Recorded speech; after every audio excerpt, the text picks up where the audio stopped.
فعلينا أن ندرك بأننا سنكون مسؤولين أمام الله وأمام شعبنا وأمام أولادنا وأحفادنا.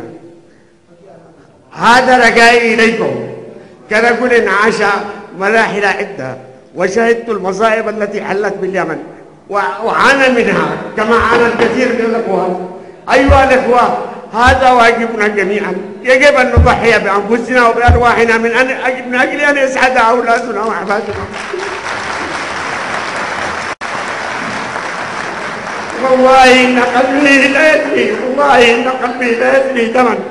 أنا أعلم أن هذا القانون سيعرضني للشتم من البعض، وأن هذا القانون لن يرضي البعض الآخر عني، ولكني كما قلت لكم في المرة السابقة مستعد كل الاستعداد لأن أقتل في عرض الشارع من أجل هذا الوطن.